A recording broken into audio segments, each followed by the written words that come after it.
Hey, welcome to the Cyber Savvy Woman, where women business owners reclaim their power in the digital world. We shatter the myth that cybersecurity is too complex to master and transform protection strategies into clear, actionable guidance. This is your digital empowerment sanctuary, where cyber fear becomes cyber confidence. Whether you're protecting client trust as a therapist or safeguarding financial data as an advisor, you'll hear from women founders who've conquered digital challenges and security experts who speak your language. Every woman leading a business deserves to feel unshakable in her digital decisions, no matter her technical background. Are you ready to stop letting cybersecurity intimidate you and start letting it elevate you? Here's your host, Rachele Schainker. Welcome back to the Cyber Savvy Woman, where we talk about ways women can protect themselves, their businesses, and their future in our increasingly digital world. I'm your host, Rachele Schainker, a Silicon Valley technologist, as well as owner and operator of award-winning managed service provider CMIT Solutions based in San Mateo. Welcome to another episode of Cyber Savvy Woman. Today, I'm joined by Natalie from Taran Insurance. She helps families and individuals with life insurance and long-term care planning. And fun fact, Natalie says she hates technology, which makes her the perfect guest to show us that you don't have to love tech to be proactive about protecting yourself. Natalie, welcome to the show. Thank you for coming. Hey, Rachele, I'm happy to be here. Excited to be here. Yeah. Can you tell us a little bit about your journey and how you came into the insurance world? Sure. You want to hear my origin story? Most people, it's not a straight shot. I didn't grow up saying, oh, I want to be an insurance advisor someday. I actually went to law school to be a prosecutor. Yeah, because, I grew up watching Law and Order and LA Law. So I wanted to be Susan Day. I wanted to be a prosecutor. But back in the day, they didn't pay you very much money. So, they're going to pay you $27,000 when you leave with $100,000 worth of debt. Oh, yeah. I fell into insurance because I had done it in college. And I thought, I'm going to do this for 1 year. And then I'm going to figure out what to do with my life. And then fast forward, like 30 years go by. And here I am. Wow. What do you love the most about helping people plan for the future? I love sharing with them the consequences of not planning. So, I share a little bit about my personal story. So back, my dad died when he was 49 years old. And so there was no insurance to speak of. So there was no health insurance. There was no life insurance. There was no long-term care insurance. And then I got to see, firsthand the consequences of that for a family. And I'd like to help other families prevent that. What are some of the most common myths or fears people may have about life insurance or long-term care? It sounds silly, but a lot of people don't want to talk about life insurance or long-term care insurance, just like they don't want to talk to a trust and estate attorney because they think, oh, if I do all of this stuff, I'm going to die tomorrow or I'm going to get sick, right? This crazy fear that a lot of people have. Can you share a story with us about where planning made all the difference for a client and their family?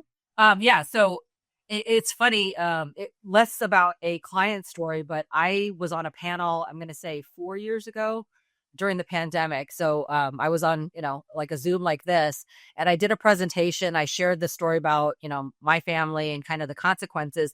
And a gentleman in the audience raised his hand and he said, oh, hey, my dad died when he was 41. So my dad was 49. So even earlier. And he said, my parents did have health insurance and they had life insurance. Also 3 children, right? He said, I was the youngest. I'm the oldest in my family, but so my mom was able to pay for college for everyone and, they kept the house and all of this stuff.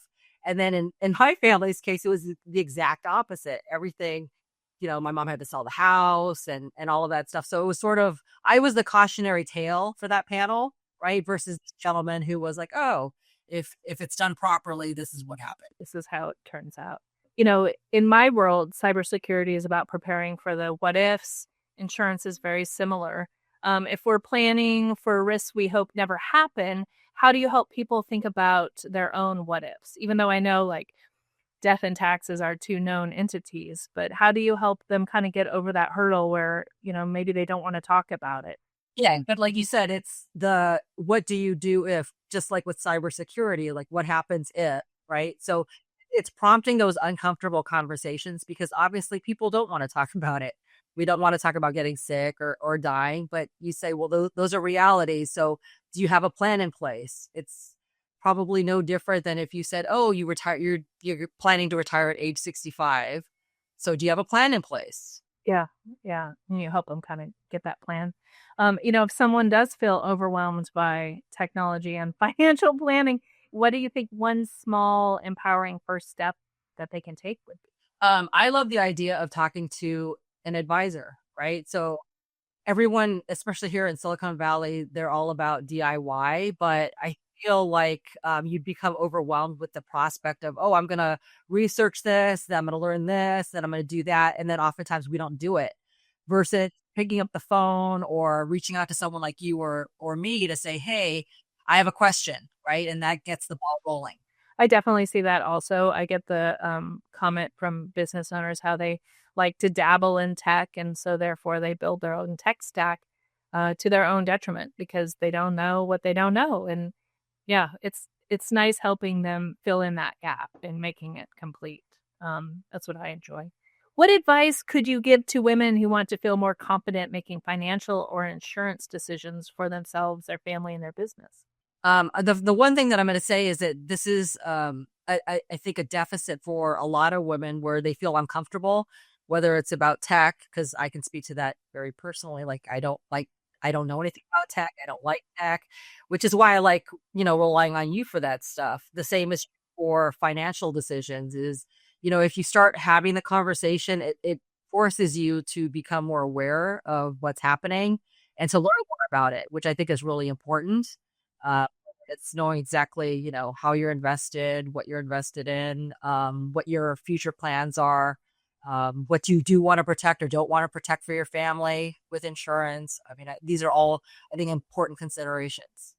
Do you notice any difference between how women may approach their insurance planning compared to men? Agnostic. It's not gender agnostic, and I find that sort of interesting. So the majority of the clients that I work with, and I've been in the business now for almost 30 years, the ones who typically talk about the asset protection tend to be men. So the ones who start the conversation tend to be men because they said, well, how do I pass as much of my wealth on to my children or, what have you?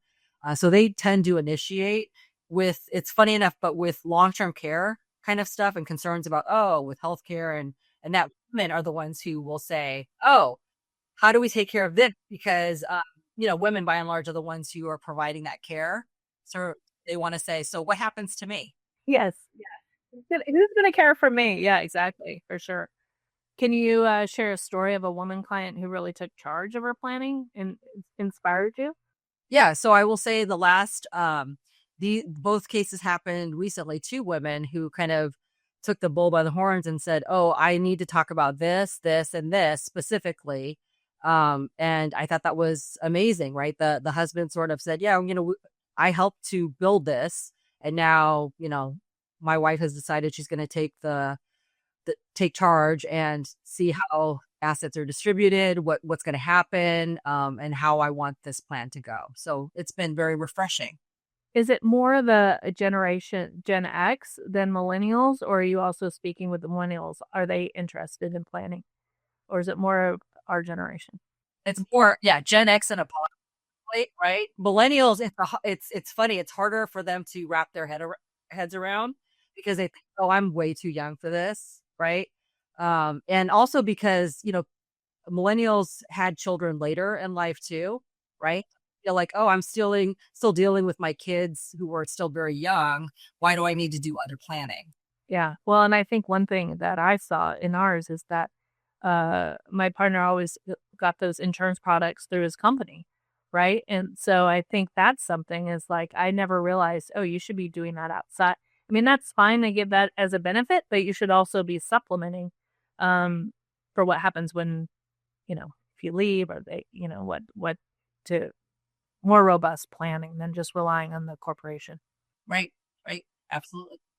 Since you hate technology, but what is one tool you actually like using? There has to be one. Yeah. Well, so I like my earbuds for music. Okay, great. Yes. Yeah, which is like, so I'm someone who back in the day when everyone else was getting the AirPods, I would still use like a Sony Walkman.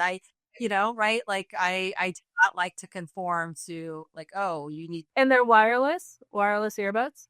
Yes, now they are. Yes. Yeah, no, that I'm impressed because I struggle with that. Like the Bluetooth connection, that can be tricky. So good job, Natalie. Well, and you though, I think that I still have an Android phone, right? So I haven't given in. Yeah. No, that's good. Outside of insurance, what is something that you do that does recharge you? I love Bikram yoga, so I try to promote it as much as possible to other people because it seems horrifying to go into a room that's like 100 degrees with very high humidity. But it's a great detox, and I think for me, it's until like sort of like release, right? You purge a lot of things you don't need. Yeah. Do you practice every day? No. I only do it 3 times a week, but that itself is. That's a perfect amount. Okay, we're going to do a quick little rapid fire. What is one app that you can't live without? An app that I can't live without? Spotify. Spotify, okay. And laptop or tablet? Which do you prefer? I guess laptop. Oh, no, I prefer a desktop, so I'm using a desktop right now. Okay, perfect. When I wrote this, I was like, she has a desktop, but well. Oh, I know. Which, yeah. Maybe she'll like a tablet. What's the first thing you do in your computer accent? Yeah. I look at it. The very first thing I do, I scream. Yes. And then I text you. That's what I do. Right. Then you call our help desk. Okay, excellent. And stronger password, a song lyric or random words? It'll be a song lyric. Yeah. And then what do you think is more dangerous, a hacker or a coffee spill on your laptop? Definitely a hacker. A hacker. And would you rather lose your phone or your desktop? Phone. Phone. Okay. And in one word, how would you describe technology? Horrific. Horrific. Yeah. Okay. Natalie, thank you so much for coming to talk to us about insurance and how we can approach it. What would be the best way for people to connect with you or learn more about Taran Insurance? So I'm out there on the internet. So they could, so my webpage is out there. It's taraninsurance.com. As you can see, this is how proficient I am with technology. My logo and everything, the information is inverted, but, taraninsurance.com. And I'm on LinkedIn. Okay, perfect. And we will put all the links in the show notes so everyone can find Natalie. And I think, didn't you mention that you're going to start maybe a YouTube channel or maybe some videos? You're going to be doing that? I thought you said you were going to be doing that. Maybe. Yeah. I guess at some point I will. Hey, Well, I'm going to start advertising them for you. Well, I was going to share with the audience, like the biggest thing that you did was the hack. Remember? So I hacked a few years ago, and the level of panic for a small business owner and what they go through, because I do have a lot of important client data, right? Just given the insurance piece of it. And the fact that you guys swooped right in and fixed it right away was such a relief, not only for just taking care of that part, but it's the peace of mind part, right? Yeah. Well, I think that's the partner. We both kind of work in that, where we partner with either individuals or businesses acting as that backstop. So we can help them plan, we can help them organize, make sure they have the tools.